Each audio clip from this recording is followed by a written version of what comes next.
Hey everyone, we're back live here. Good to see you here, Sarah. Sarah, you're working on number 4, you say on the homework. Let's take a look at the homework here. It logged me out of my Pearson. How dare it. Logging back in. How are you doing? Let's get Mubot going. Mubot's got to wake up from the last class. Get Mubot awake right here. Mubot is waking up. And how is everyone doing? You're welcome, Sarah. Let's take a look at what number 4 says. We did a lot of chapter 5 part 2. I was going to say project 2, chapter 5 part 2 during office hours last time, but don't let that slow anyone down from asking a question. Don't let that stop you because we're here to help for anyone watching live. So that's why I like doing these office hours so people can come back and watch, people can get help, and we can in 2 seconds here work on this question. Let's hop over to it. Okay, we should be on the question. We are on it. Good.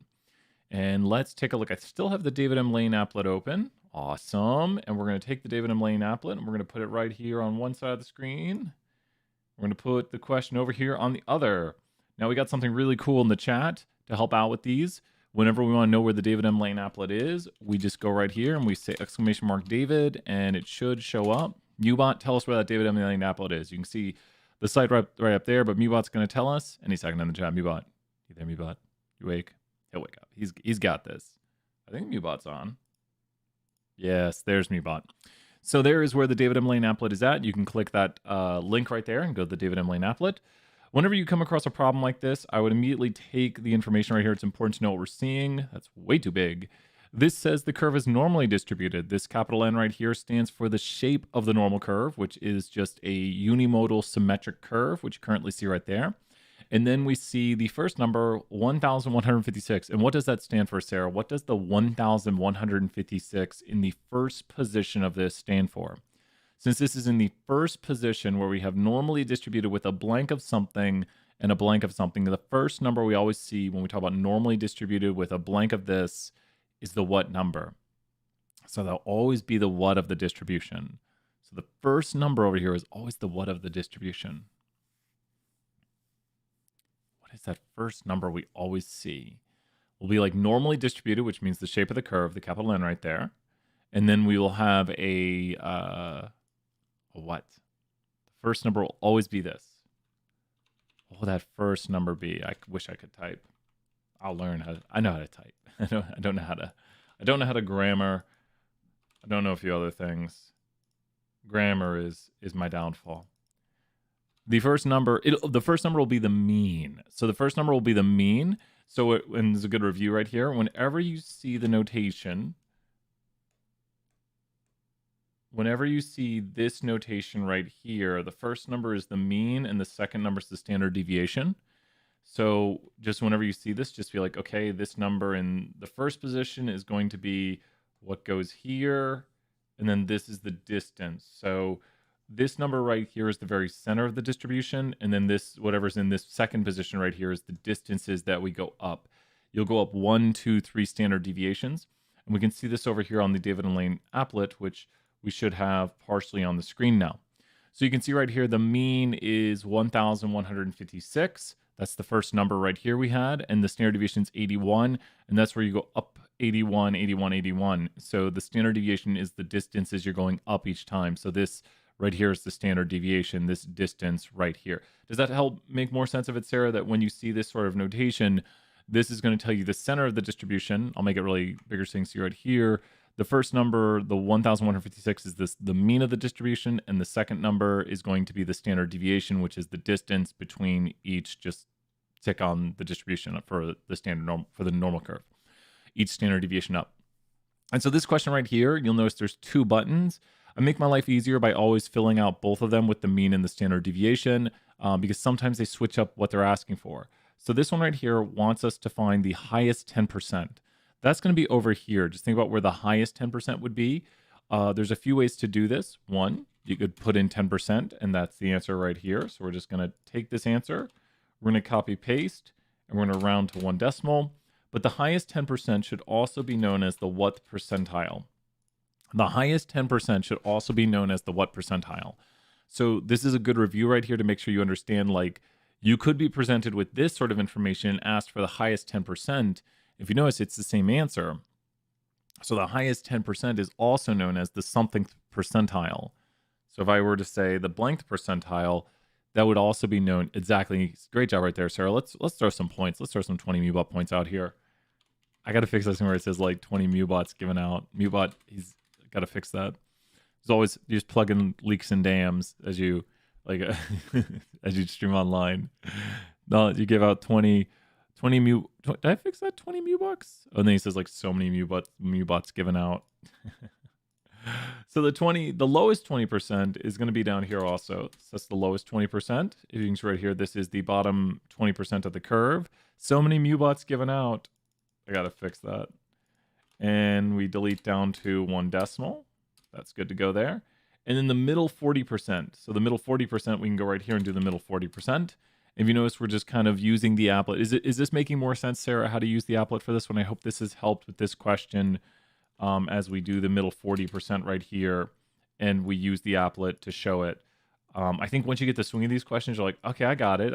I see what the applet's showing me, and it's making more sense. It just takes a little bit of practice with the applet to get the problems down. So hopefully that makes more sense. I'm going to do my favorite problem, I think, right now.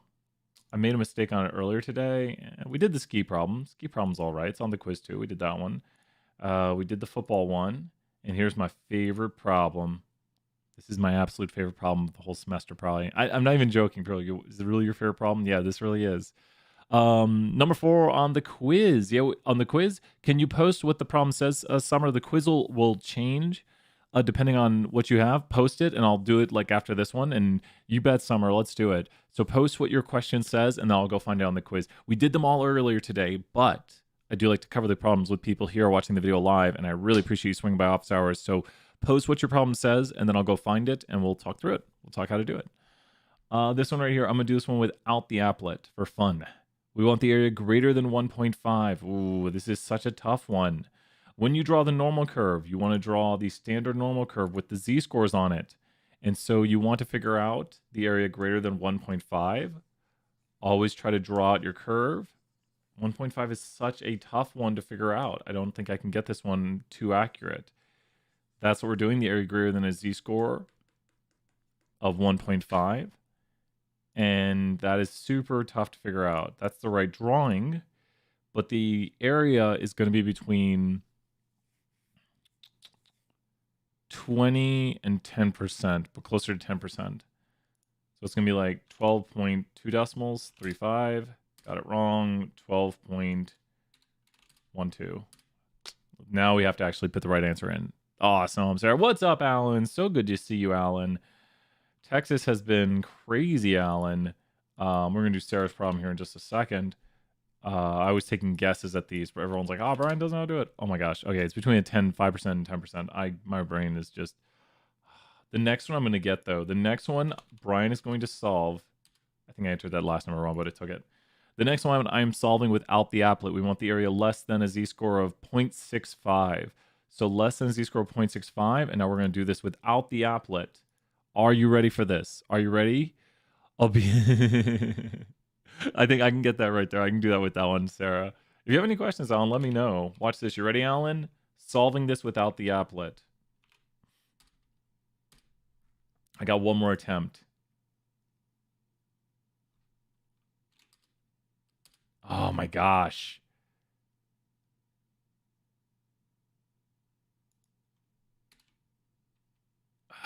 Do I dare? We'll do Sarah's problem after this. That's super. What we have in here is super close. I don't want to get it wrong. Like, it puts a big X on the screen. I don't want to see that. You know what? You just got to believe.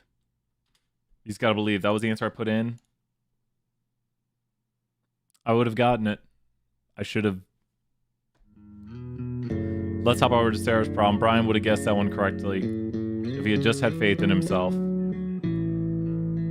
If I had just believed in myself, I would have been like, look, I would hit this button. And we would have all been excited, and everyone would have cheered, and I would have given A's to everyone in the class. And not really.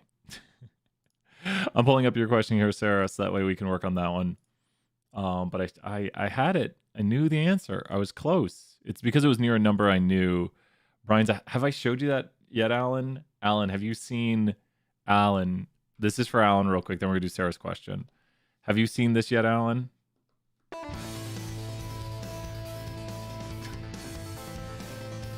I am alive. We have power. Getting work done. Let's go find Sarah's question right here. Let's see here.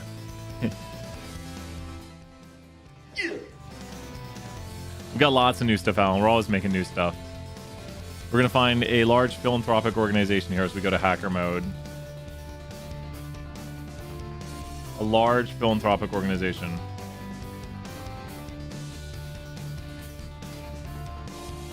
This is my like get ready song right here. It's like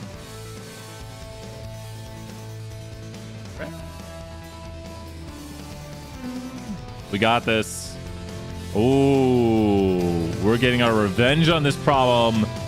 Let's go. Okay. Here we go. Okay. Thank you so much, Alan. I appreciate that. It's lots of fun. Okay, this one right here, when we look at this distribution, I've used it before for office hours. So how does this there should be things that jump, two words should jump out to you immediate with this distribution. You should see this, and you should see this, and that's what should jump out to you immediately when we talk about the shape of this distribution. Like when you look at univariate data, univariate quantitative, immediately two words should jump out to your mind. Unimodal and skewed left, exactly. So since it's got such a strong skew, then what would you say is going to be the measure of center we should use? What should we use for the measure of center?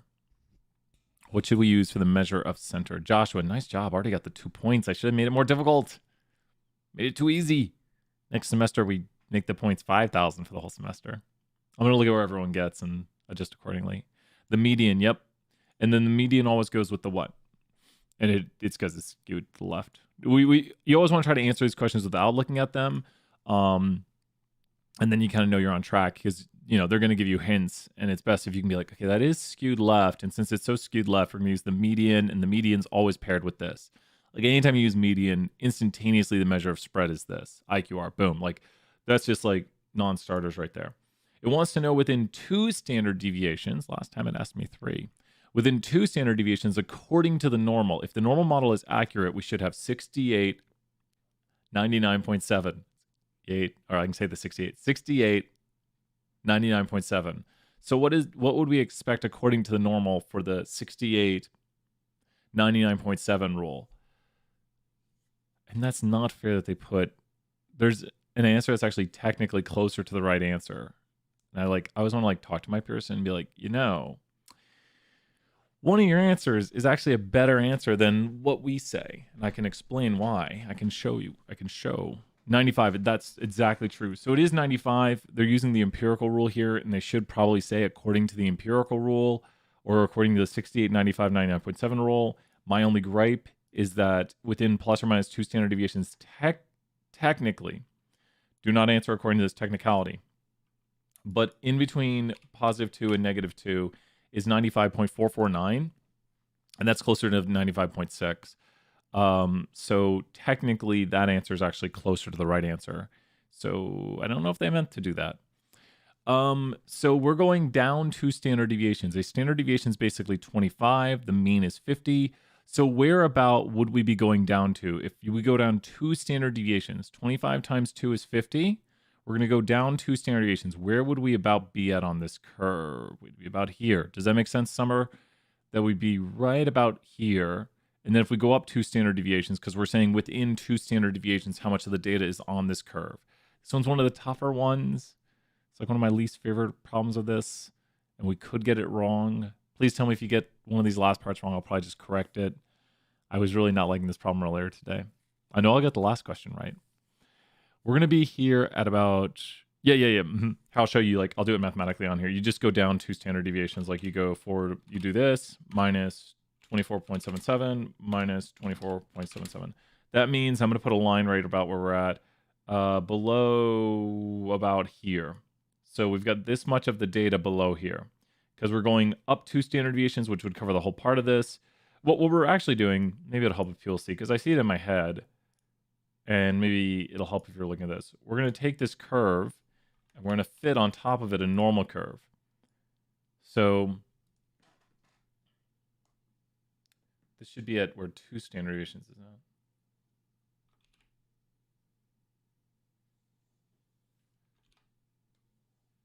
There we go. Something like this right here. Of course, it's going to be more peaked. It's going to be like, there we go. Okay. So you're taking the mean and you're going down 2 standard deviations, and you're saying you're supposed to have 95% of the data contained in here. So this is what we should be seeing is 95%. But how much of the data do we really see? And yeah, it's somewhere around there. So if we figure out how much data that is outside, we'll have the answer. This is where it gets tricky, and this is I'm not joking, this is a tough visual question. The only 2 possible answers are these 2. And I don't think we have to ask ourselves, is that at least 15% of the curve? So I don't think below here is at least 15% of the curve. I think it's got to be between 5 to 10%, because we're asking about below this point about here, how much is left. And if it's between 5 and 10, it's this answer. If it's between 15 and 20, and that does not look between 15 and 20. So I'm going to say it's this answer. Explain the problem with using the normal curve. The data is unimodal. That's fine. The data is left skewed. That's a problem. They're saying that's not a gap. Just hint, hint, hint. That's what got me earlier today. The data is not symmetric. The data is not right skew. The normal model cannot be used. We did it. We beat the question. Woo! We did it. Beat the question. 100%. Can't beat us twice. That's what I say. Have some fun here. So that was our revenge on the question today. No, the David M. Lane really can't help with this one because it's not doing estimates of the percentages on the normal curve. It's just doing the hard part is visually looking at this and then assessing visually. I wish they had I think this could be a better question if they remove this one. They should just give another ridiculous question. This answer right here should be between 10 to 15%.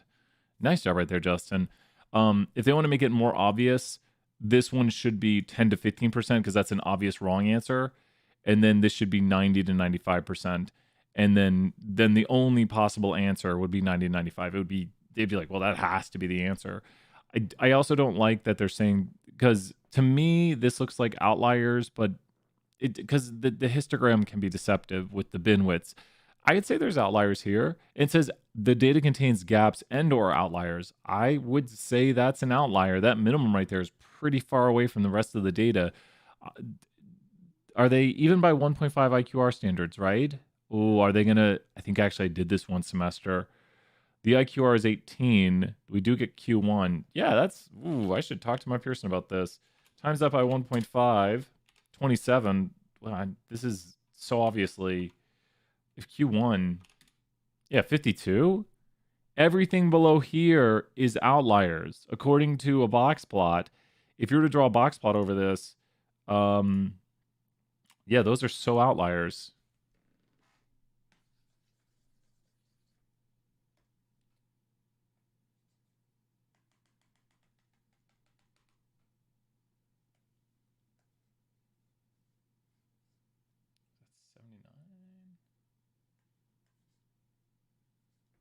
Your box plot's going to look something like this right here. I didn't care where the other quantiles were at. But there's a lot of outliers right there. That's a very left skew distribution with a lot of outliers. So my Pearson, what are you doing? Why's the 100 off the scale?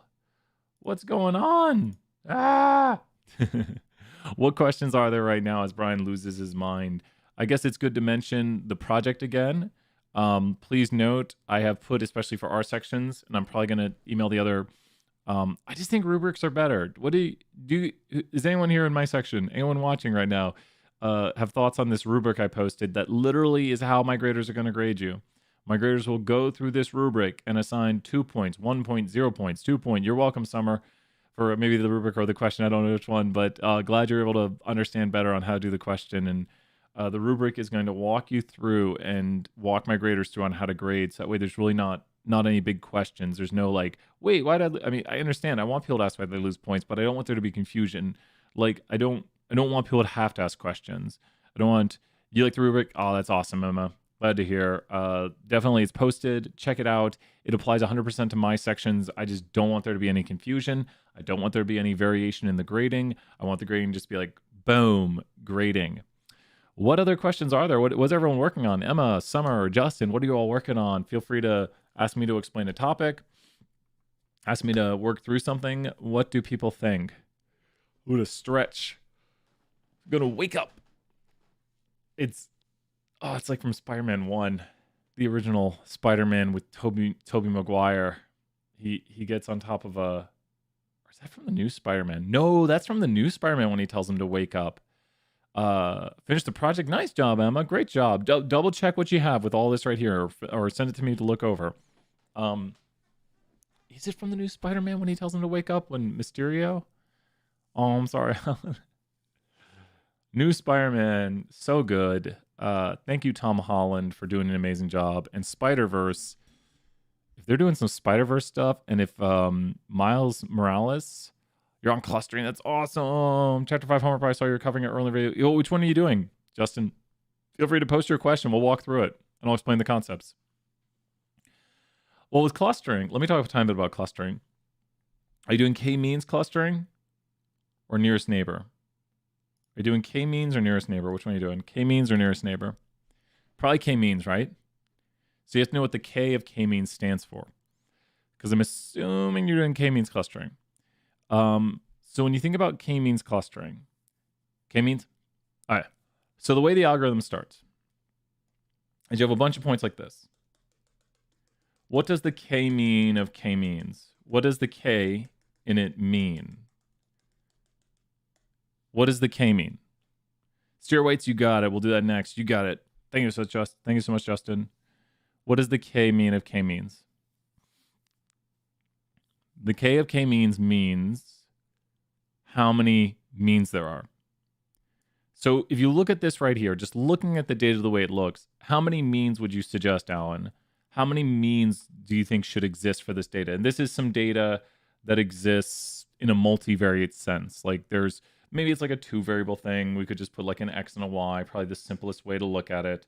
But this data just exists right here. How many means do you think there should be to this data? How many cluster centers? And that's what a mean is. It's a center for a clustered. How many means would you say there should be? 10, 20, 50? How many would you say? 3. I'd probably say 3. I think 3 is the right answer. So what happens is where should these means be? Well, when the algorithm starts, it goes ahead and it puts like a mean center here, puts a mean center here, and puts a mean center here. The algorithm doesn't know where to put the means at the center. So what does it do then? It then goes and assigns points that are closest to them to be part of these groups. So when the algorithm runs with k-means 3, it then goes and assigns each of these to their closest group. Does that make sense, Alan? Like when the algorithm starts, it puts these points randomly. This is a start to the algorithm. So it's going to randomly put these points. It just like puts them on the map somewhere randomly. One of them was actually a good point for it. But it puts the centers on the map randomly. And then it assigns each of the points to a group that it belongs to, that it's closest to. So whichever one's closest to it, it assigns it to that. So it's going to turn these into groups. So then what happens is we then reassign these cluster centers, which I guess I can't undo that, to maybe where the center of that group is. And then we reassign these points here. Now this time it might have done it really quickly because we had a nice clustering scheme, but it's going to keep moving the cluster centers as it does it. And this is what we call the iterations. So yeah, iter max. Yep. And end start. Yeah. There's 2 things you need to know: end start and iter max. So when it's moving these cluster centers right here, which is when it reassigns where the cluster centers are at, that's it going through an iteration every time it moves them. But every time the algorithm restarts, because it'll try to find the best cluster centers. You know what's so funny? A student just mentioned this day in class. It has to restart the algorithm because where does it choose these cluster centers each time, Alan? The cluster centers it uses are chosen by how? And then we're going to do the steer right question, Justin. The cluster centers it chooses each time are chosen how? Because it's going to choose cluster centers and then start assigning things to these cluster centers. This one's going to get like very little, and then this one's going to get all of this right here. So that's how those are going to be assigned. Then it's going to move the cluster centers to the center of the thing. Oh my gosh, I can't click that one point? Okay, well then we have to do it this way. So it's going to move the cluster centers then. This one's going to move to right here. This one's going to move to right here. And this one's going to move to right in here. And then it's going to reassign points. So now it's going to reassign the points. So this would get most of this. This is going to get this. And this is going to get this. And then it's going to move the cluster centers. This one's going to move a little over here. And this one's going to move here. This is an iteration right here. This is an iteration. This one's going to move a little further down here. And then it's going to reassign the points. So, well, no, every time it restarts, it chooses the positions of where these cluster centers are by complete and utter random chance. So that's why we have to restart the algorithm. We have to restart the algorithm because the way the cluster centers are chosen when the algorithm starts and it keeps moving them, every time you restart the algorithm, it's going to randomly pick where these cluster centers are at. The algorithm really doesn't understand, like, here's where it should be, because where is the answer? There's no real answer to a lot of clustering questions. It's just kind of what clustering scheme looks good. So, and like, what does it give it? What valuable insights does it give us? So this was just a restart of the algorithm right here. I just restarted it, and it's going to then go through iterations now. So after it goes through the iterations where it tries to optimize where the cluster centers are at, and it'll come to different answers. This one looks to have a pretty good answer if we do something like this. Like, it'll eventually try to figure out this answer right here that probably looks something like this. After it figures out this, it'll then restart and then start iterating the movements of the random cluster centers. And of course, this is k-means 3 right here. Does that help a little bit, Alan? Does that help a little bit with it? I hope. What nstart and what itermax do. And then we didn't mention an elbow plot.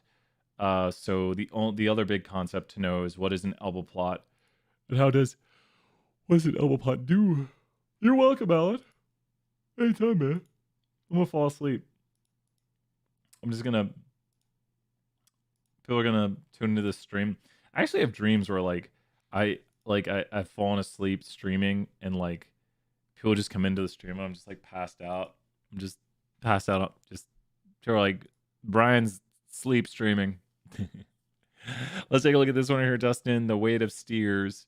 Livestock company reports that the weight of young steers has a mean of this and a standard deviation of this.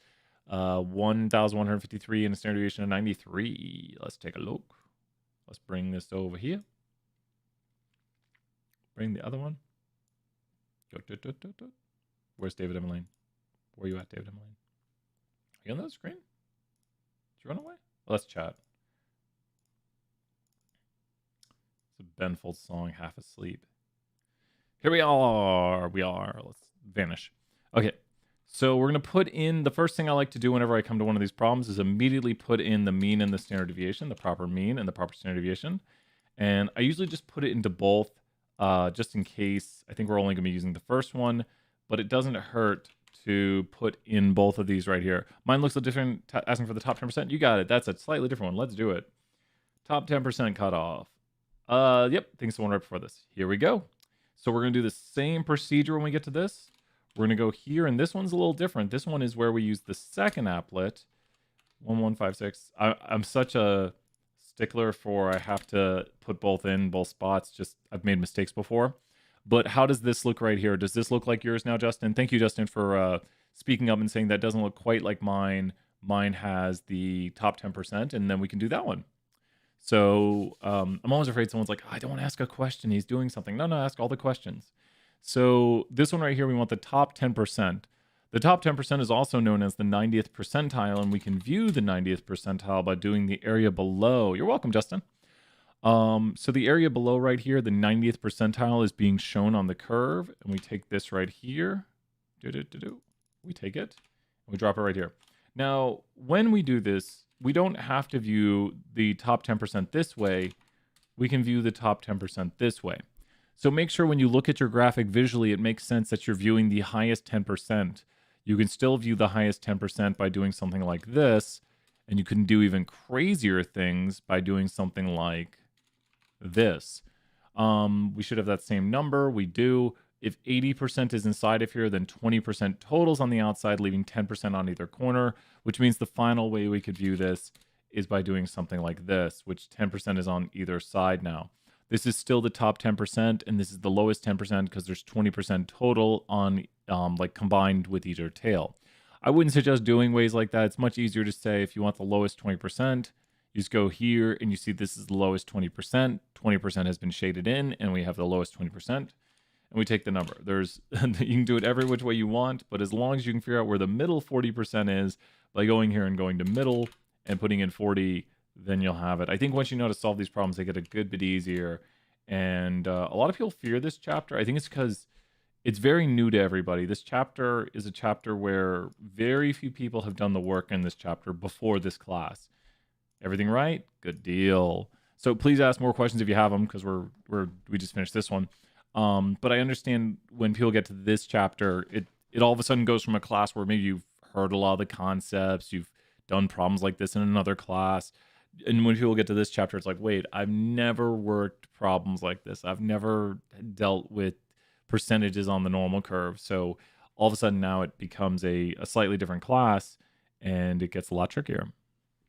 That's a lot more difficult question. This question's nearly identical. I wonder how close we can get. Let's play the game where we yeah, exactly. That's exactly it, Justin. As you can tell, I've been using this thing for a decade, so I'm very familiar with it. And that's what I think it is. I think it's just when you see it a few times as we work through it and you get more familiar with this applet right here, it starts to make more sense. And I never want anyone to feel like, oh, Brian's just saying it's so easy. I mean, go ask a person who, plays saxophone how easy it is. They'll be like, oh, it's easy because I play it every day. And so this is easy because every semester I use the applet. So that's the reason I can do it. Of course, I can't play saxophone because I don't play saxophone. I play piano. You get a piano. So the 57th percentile, that's going to be a little bit above the mean. The mean is 12. We'll put in the proper data here so we can at least view it as we guess the answers. Let's see how close we can get with guessing. Can Brian get any of these right by guessing them? I think I can get this one right by guessing it. So the 57th percentile, that is such a near impossible one to guess. That is so hard to guess. That if I get that, that's amazing. The 90th percentile is a z-score of...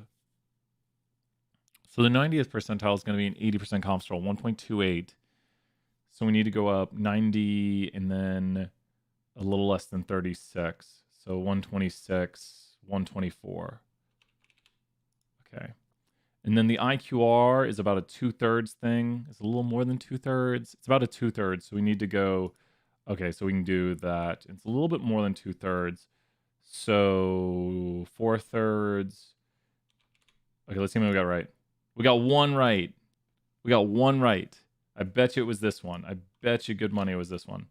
Yep, I knew it. The IQR is the easiest one. This has to be close to right answer. I thought that was my second best guess. Oh, so close, but not so close. Does it have to be exact? Okay, well, we're going to look at the right answer here. That's such a bummer. Oh, we were really close on that one. The 90th percentile.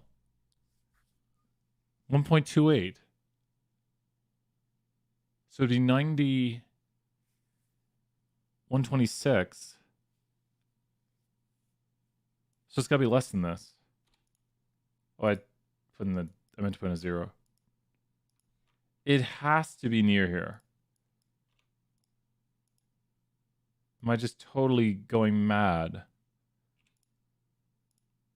Is it really going to be 119? Okay, let's go find out where the 90th percentile is. And Oh, wow. It's that much lower. Oof.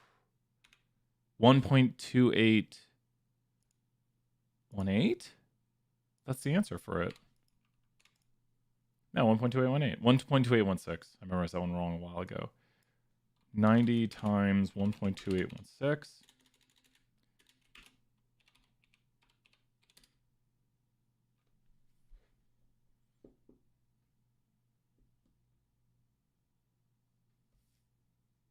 I just can't math it. Oh my gosh. Wow, I can't math. I cannot math. That's such a bummer. Well, and I wish it would show me a different version of this. I wanted redemption on it, but it shows the same one. It's 3 times 9. Oh, I would have gotten it. Okay, let's take one more attempt at that while we're having some fun here. So once again, we're doing these David M. Lane problems. They're pretty tricky. So good practice with them. See how many you can get and practice them. Anytime you come across one of these David M. Lane problems, go to the applet and put in the numbers. So we're going to do the same problem. We're going to take one more attempt at it. If you have a question, let me know. Please let me know your questions. I know it sounds crazy, but I actually have fun solving these problems. Did we miss it? Is it never going to show us that problem again? Let's see if people have questions in the chat.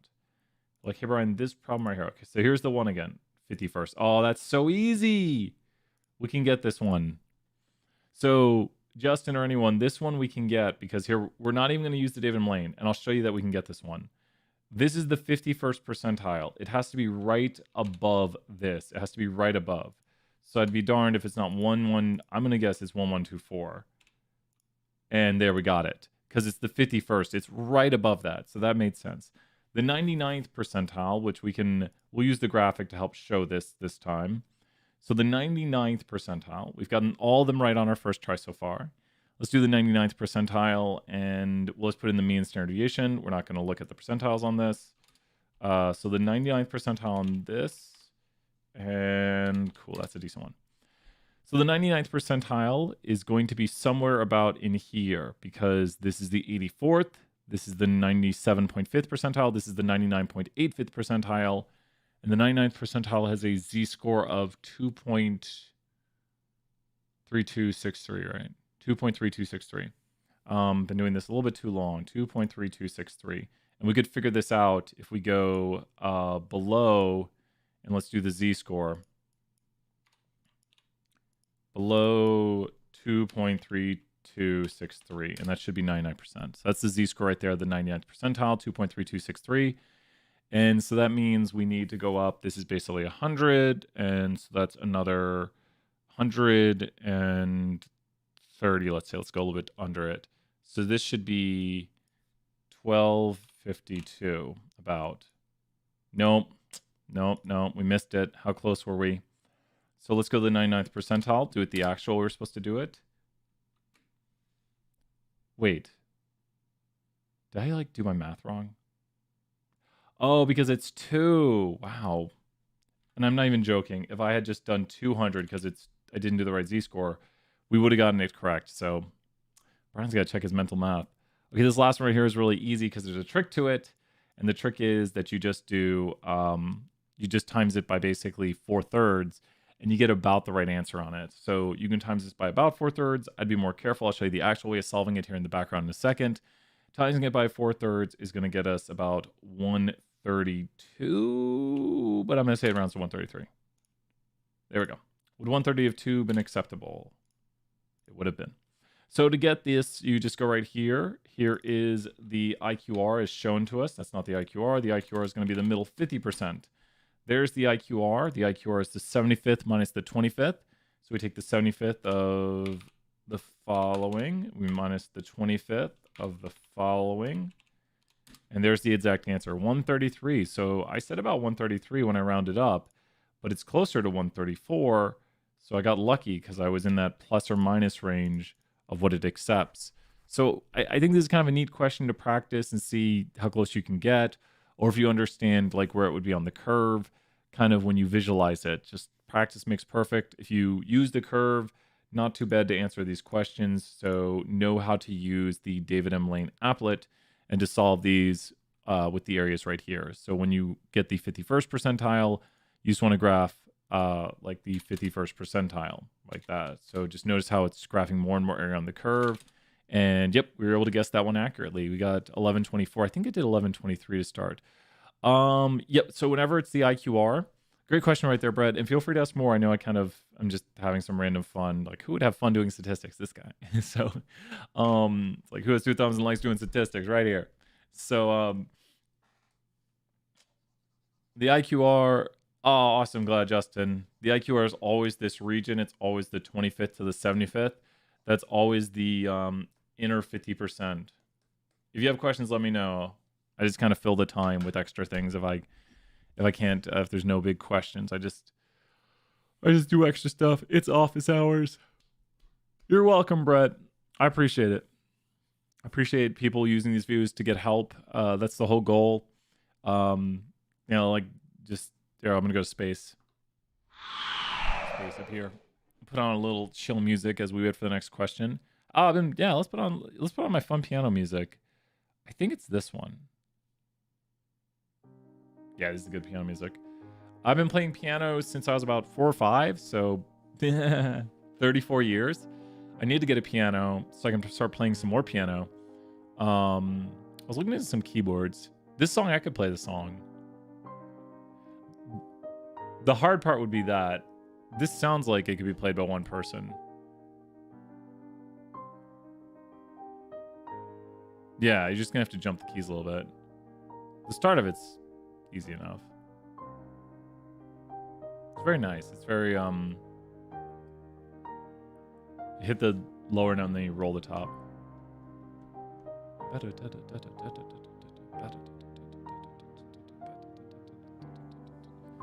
Yeah, it's just I always just tell people to. I think the biggest thing, like I don't try to judge people, but I'm very judgy on piano at sometimes. I listen to some people play piano, and when I hear them play, you don't hear like passion in it. You don't hear like, I don't know. I started to hear more and more people play piano as I got older and started to experience more pianists, and then I would hear these people just play it, and it just seems like an extension of their body. They're not like playing a song that's written on a sheet of music. It just like the music is like coming out of them. It's like flowing through them. Yep. I'll go to that next year, Joshua. And I think that's when you really just love playing music, is when like you're just like one with the music. And I know that sounds just so odd, but anyone who plays music, maybe you had that feeling, or you had a feeling about some artist you listen to, and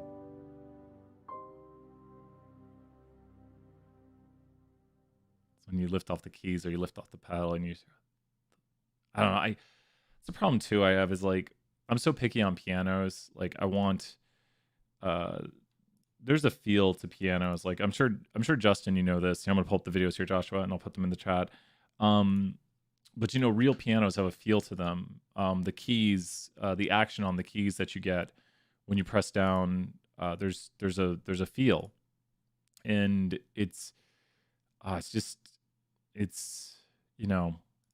I can't not have that feel. Here are the links to the videos. It's just tough. I don't want to pay like $3,000 for a piano, but project videos. There's project videos right there. Yeah, that's the thing. Keyboards are all right, and there's some really nice keyboards. Like, if I were to get a top-end keyboard, I would be so happy. Like, but then I'm just like, I keep looking at keyboards and considering buying one. Justin, you should maybe send me your model of the keyboard you have and tell me how satisfied you are with it. Because I'm sure there's a keyboard. I've played some keyboards I like, and then someone's like, "Oh, that's a $10,000 keyboard," and I'm like, I don't know if it's 10,000. It's probably in like 3,000-4,000 range. There's some really nice ones. I think Kyle Lander uses some. Like they have like really good weighted keys. It has that feel to it. You're welcome, of course, Captain Awesome. Sometimes the amount of money you have to put into it is, if I don't know. I've been looking in the $300-400 range and been like, it'd be something nice to. And what I want to do is put it beside me here, so that way we could like end class and I could play some music at the end of class. So I could be like, let's end class and play music. So that'd be fun. Be like, play us out with a song. Play me a song, Piano Man. People be like, Brian, you're just rolling chords. I'd be like, whatever, I like doing that. Hopefully there wouldn't be too much critique of no students have ever been mean critique, but I'm very I think maybe if you're a musician you critique yourself. Yamaha P45. Might have looked at this one. This is just us chilling right now. If you have a question, please let us know. Questions can be given at any time. Just like I think it was Joshua. Yes. I think I did look at this one. How do you feel about this one? I think this was one of the ones I thought about. It's pretty good. I could see myself getting this. I'm pretty sure this was one of the ones I considered.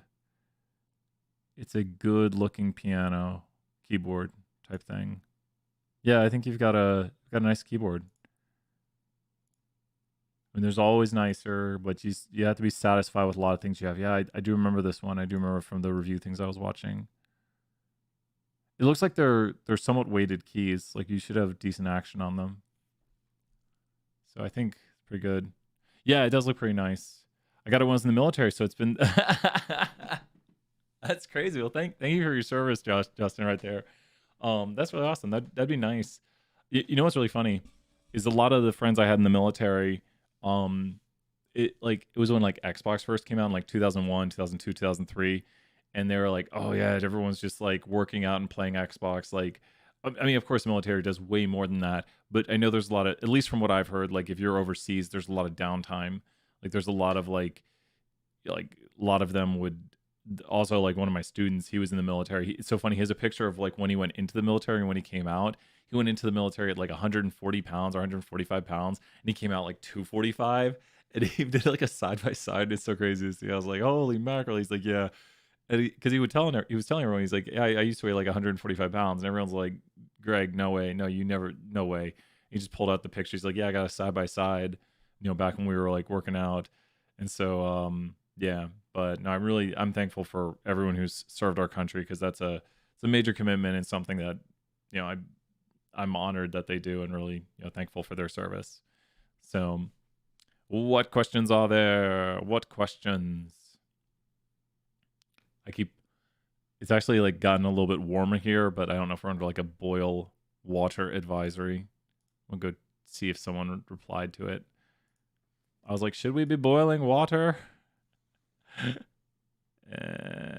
Oh, someone posted a better check your area thing. Okay, let's see.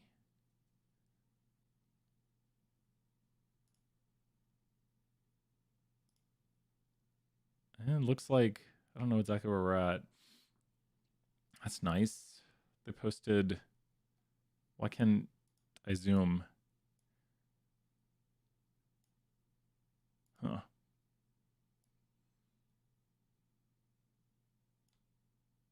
I do not know what the color coding means on this. Oh, wait. Shown in blue. Oh, wait. I don't... I have no idea what's going on. I saw your project video. Were you... we're in College Station. We're in College Station, Brett. So we're feel free to ask some questions, Brett, if you have any. I'm just kind of... just looking at the water. See if we'll get our water back today. We got power back. We got power back 17 hours ago. For good. It was intermittent power. The craziest thing is that it would turn on. Yeah, number 4 on the homeworks. Here, we'll hop back to that, Stephanie. Thank you for asking. Let's go show the number 4 on the homework. Let's go do that. The power was intermittent. It would be on for like 30 minutes, off for an hour, on for 30 minutes, off for an hour. I mean, sometimes like last night it came on for like 2 hours and we were like, whoa. And then actually that was the time before it finally came on for good. So maybe that was a sign that it came on for 2 hours and now it hasn't turned off. But part of me just keeps waiting till I'm streaming. I just hear and the whole apartment goes dark. It's like one of these things like it's too good to be true. It's too good to be true. It's gonna turn off. Number 4 on the homework, cutoff values. Yep, let's do it. Yeah, let's hop to the main screen. Let's put on a little music. Some music as we work on the problem. Let's do it. Okay, here we are, back. So anytime we see stuff like this, where are we gonna go? Yep. That's what you do, Lindsay. Great question, Lindsay. Write the executive summary and the future research. Only include those parts. If you want me to look it over, send it to me real quick. I'll give it a quick glance. I'll see if there's anything major. But you only include those parts. Don't include the graphics. Don't include the instructions. And I posted a rubric to make sure everyone knows what to do. So where should we go right now when we see something like this? And we could see graphics from this site on the test. Once we see this, where do we go? Where do we go? It says the steer weights are normally distributed. You're welcome, Lindsay. They're normally distributed with a mean of something and a standard deviation of 87. A mean of 1,151 and a standard deviation of 87. Where do we go? Who's going to help us with this? We can have more than one paragraph. Yep, you can do more than one paragraph. If you want me to look it over, feel free to. It's better to go a little more than a little less. Make sure to have numeric findings. So definitely. Great question, Madison. Who's going to help us with this question? As in, like, what website? Don't worry. I'll give it a hint. Mubot's going to help us. Mubot, where should we go? We're going to go all the way over to Mr. David M. Lane. And here he is. So this is the David M. Lane website right here. Big question is, well, how would we do this on the test? And the answer is we will give you pictures. We will show pictures of the website on the test, and you'll then solve using said pictures. One picture could be, let's go ahead and go a little smaller. Whenever I get to a question like this, I just like to take this number, the mean, and put it in for both of these. And I put the standard deviation in for both of these. So let's go ahead and put the mean and standard deviation in for both of these. Mean, standard deviation. So now we've put the mean and standard deviation for both sides. Mubot, help people with their points. Mubot, you working? Thank you, Mubot. So with this right here, we have the mean and the standard deviation in for both parts. And let's go ahead and look. The highest 10%. That's going to be over here on the curve. It's going to be on the far side of the curve. So let's go to the highest 10%. And let's go right here. Now, it's very important we know the highest 10% is also known as the what? The highest 10% is also known as the what percentile. The highest 10% is also known as the what percentile. Very important we know the highest 10% is also known as this percentile. I'll give a hint. The highest 10% is also known as the what percentile. The highest 10% is also known as the what? Yeah, sure. Which livestock one? I think there's a few of them, Brinley. So go ahead and put a little more into it about it. Which livestock one? And I'll go ahead and do that one next. You got it. So the lowest 20%. And if you ever see me just chatting about random stuff, be like, hey, Brian, can you... Don't worry, because it's like, that's what I want people to do. The lowest 20% is going to be down here on this side. Whenever you're doing these questions, kind of make sure the graphic represents what you're seeing. Try to view them both at the same time if you can. So you can see like this is the lowest 20%, because there are other ways to solve it. The lowest 20% is also the upper 80%. So it's still the same thing to graph the top 80% as it is to say the 20th percentile. Round to one decimal. There we go. We got that. And now the middle 40%. So we're going to go to the between and do the 40% right here. And the numbers are right next to my head now. But you can see the middle 40% is being graphed. And we have this right here. And I think that's got it. There we go. And so the other livestock questions, which one were you wondering about? We'll go over and do that here. Other live. Hey. I think I saw it appear. Part A says blank percent of steers have weights above 950. Let's go find that question. Thank you so much. Let's go find the question. Blank percent of steers have weights above. I think this is question number 5. Do I know which one it is? Let's click question 5. The questions don't really have numbers to them, but oh, I did. That's the wrong chapter. Like when they're resourced, like in our settings, they have numbers. They don't have numbers. They switch around numbers for everyone else. Was I right? Oh my gosh, I was so close. So let me see let me double check. Blank percent of steers have weights above 950. Okay. This is not it. Oh, wait. Yep. Here we go. Is this should be it right here. So where are we gonna go, Brinley? You're welcome, Stephanie. Feel free to ask more questions, anything you're wondering about. And great job, everyone. This is a more difficult quiz. Start early on these, especially the ones we're doing right now, because then you can just come by office hours and ask questions, and we can work on one you're stuck on. So if you're watching this right now, definitely check out office hours, swing by live anytime, and you can just say, hey, Brian, work this problem, explain the details to me. I just think it helps to walk through a problem with somebody. It helps, we need to be able to solve them on our own, but to be able to walk through the problem and get your questions answered really helps. So here we go, looking at this problem right here. What's the first thing we're going to do? We're going to go ahead and take the mean standard deviation. Good to have you here, Noel. And the mean is 1096, and standard deviation is 94. 1096 and 94. There we go. So what we're going to do now is we're going to figure out the percent of steers that have weights over 1050. 1050 is going to be about here, and we're going to plot above it. So we're going to go above and then go to 1050. And oh my gosh, I don't know where 1050 is at. 1050 is there. That's why I don't do it myself. I just let the graphic do it. And we have the area right behind my head, so I'll disappear while we do this question right here. Now it does want a percent, so when I put this in, I'm going to change around the decimals. I'm going to not put a comma. And there we go. It wants 1 decimal, so we're going to change the decimals to this. Always check your decimals and everything. If you do get points off for putting wrong decimals, just tell me and I will fix it. Under 1250, we're going to go to the below button right here, and this will do for steers that have weights under 1250. And we're going to do the same trick again where we copy paste. This one actually rounds to 95, and we're doing 1 decimal, but that rounds right there to 95% with 1 decimal. Percent of steers between 1200 and 1300, so that's going to be over here, 1200, 1300, so 34, 13.5, about 14%. I'm just doing a quick guess. About 14%, I say. 14%, 12%, and that rounds to 11.9. I was close. 11.9 right there. And we should have it. We've done it. Does this make more sense right here as you see with the questions on how we enter it into the curve? Always put your mean and your standard deviation in. This means normally distributed with a mean of this and a standard deviation of this. The big N stands for the normal curve, the shape of the curve right here. So that's what this stands for right here. And the first number is the mean, and the second number is the standard deviation.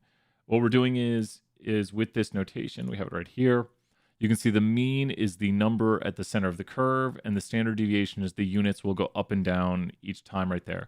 Hopefully that makes more sense when you see this notation, that it's normally distributed, and what we should do, I was like trying to color code as many things as we can. Get that color coding in there. And so normally distributed. There we go. So now we got this all color coded. Hopefully it makes more sense that the capital N right here stands for the shape of the normal curve, unimodal symmetric. And the mu right here, that's pronounced mu, like Mewtwo, name of the channel. And that is this right here, the center of the curve, population mean, and this is population standard deviation. And that is the distances each, the kind of the width of the curve itself, like the spread of the curve, because standard deviation is spread of curve. I'm having trouble on number 3, which is the percent of the standard normal curve. Yeah, I can't find which model it is because, no worries. You're welcome, Brian Lee. Great question. Thank you, everyone, so much. This is, I love it when people get hundreds on this one, because a lot of people do this one and then they just say, I give up. Don't worry. I mean, I understand. There's a lot of things going on, and I get bummed because I want everyone to ace it.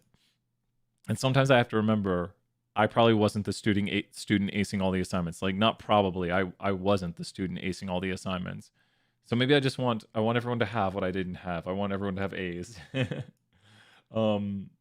So young Brian, which I am still young Brian would not be getting A's in Brian Stevens' class. And then Brian Stevens would be like, hey, can I help you? And hopefully he'd reply to emails. So I really love this question right here. This is one of my favorite. It is, I've said earlier, it's my favorite question. So when we do this right here, we're talking about z-scores. Z-scores are on a curve. Let's show our z-score curve that we made today. Z-scores are on a curve that looks like the following. So when you plot these things, we're always doing the z-score. So the first one asks us, for this, we're doing z-scores. It says a z-score greater than 1.7. So a z-score greater than 1.7 would be here at 1.7, and then we would shade up. Now, if you do the empirical rule, you would know that between here, positive 2 and negative 2 is 95%. That's the empirical rule. And then if you go outside, this is going to be 2.5%. So this right here is 2.5%. So our answer should be a little bit more than 2.5%. What about? A little bit less than 5% it's going to be. So a little bit less than 5%, probably about 4.7%. But we can get the exact answer by going and putting the mean of 0 and a standard deviation of 1. And we can do above, I say 4.7% and 4.5%. So let's go ahead and check our answer on this one. That's the graphic we have over here on the right. And I'm going to say a big trick for this one. A big trick for this question that helps out a lot is that each time you do one of these, you'll go down to the next button. So Stephanie, big thing right here. With each question you do, you'll go down to the next button. So the next one's going to do below. You see it says below a z-score of 1.9. And so we're going to go below a z-score of 1.9. So 1.9 would be over here on the right side of the curve. And we're going to go below it. And if we know from our previous problem that 2.5% is above here, well, then below here is going to be about 97% of the curve. I say 97.2. 97.2. 97.1. Oh, I would have gotten it by guessing it. 97.2 is probably close enough. Oh, it doesn't? Oh, I have to guess exactly. Go because it's 2 decimals. Ooh, that's tough. So 97.2 would not have gotten it, but still a pretty good guess. So, and good to see you, Presley. The next one says between negative 0.85 and 1.15. Now, what's interesting about this one, I want everyone to think. I'm not going to show you the answer here. I want everyone to think about this. So let's make this a little bit bigger here. And I want you to look at this. I want you to think about what this almost looks like, but it's been shifted over just a little bit. What does this almost look like? Now, it doesn't look just like it. Oh, and I didn't. Oh, there's a comma. What does this almost look like the area between? So if Brian's going to take a guess, what's he going to use as his guesstimate here? Because it's almost like, well, it's almost like we're talking about something here, but we just kind of shifted it. And I'm thinking about how that would work. I think it's going to be a little bit less than that then. Yeah, it'll be a little bit less than. But it almost looks like we're trying to go from what to what. Like this almost looks like we're talking about between something to something. And then it just got shifted over a little bit. So we have the graphic. I'm going to keep working on this here while you think about what this looks like. It almost looks like the area between what and what, which we know that area. So we're going to go ahead and click the right answer. And then it almost looks like the area between... Oh, no, don't look at the answer yet. It almost looks like the area between what and what. I'd say it almost looks like between negative 1 and 1, which is 68. It's going to be a little bit less than that. And I know the last digit because I accidentally saw it. I'm going to go with 67.13. Oh, if I'd gotten it, 67.73. I should have just gone with 68. 68's really close. So it's almost exactly 68. And look at how we can use the empirical rule to basically know that this is almost 68. It's just not quite because it's not between negative 1 and 1. So it's not going to be 68. The last one wants the area outside of 0.6 because this is a z-score in absolute value that is greater than 0.6. So we need to go outside of, and you can just go down these buttons right here. And the last one is outside of negative 0.6 to positive 0.6. And there's sadly, the answer. Darn it, we see the answer. We can't guess now that we've seen the answer. It's not fair. And so we're just going to do this and then drop the decimal, and we are good to go. Did that help make more sense on how to do this with graphing the percentages on the curve and knowing what graphic goes with which one? I'd also try, if possible, to draw it out yourself. We did that for the first one right here to graph the area, and I think the second one was 1.9. So the area below 1.9, and if you're doing an empirical rule type solve with it, if we're doing the area below 1.9, we're going to go to 1.9. We're going to graph the area below it. And then we know that this is 2.5 right here. This is the information I gave on it. I know that this is 2.5%. And so this has to be a little bit less than, so that's 97.5. And we don't quite have that. We have a little bit less than that. So we'd have to subtract off whatever that is. So at below 1.9. Yeah, awesome. Glad to help. So this is how I oftentimes see things in my head when I'm doing my solves. If I know that below 2 is 97.5 and I want to do below 1.9, I know the area has to be a little bit less than 97.5, and that was the second one on this. So let's go ahead and take a look at that one again. That was number 2, which is this one right here, and that was 97.13. It was very, very close to it.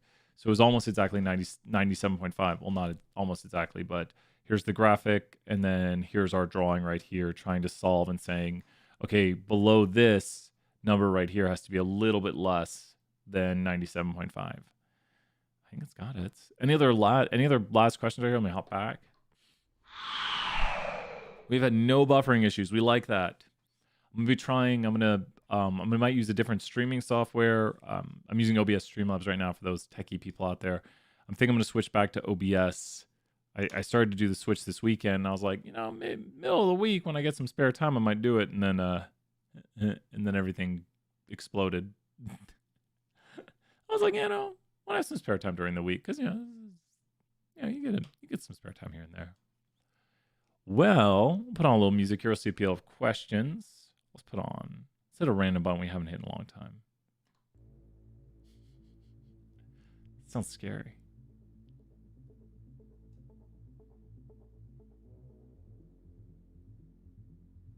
I gotta turn it up. People probably can't hear it. Well, Chapter 5, Part 2 is due tonight. BAS 320 is working on their assignment 3. We'll have assignment 4 out here soon, due the next weekend. And with that, I think we're going to head off. But please email me if you have questions. Please let me know. Thank you, everyone, for all your hard work. We got this. Vols help Vols. All the positivity here. We'll be back again. Bye for now. Bye.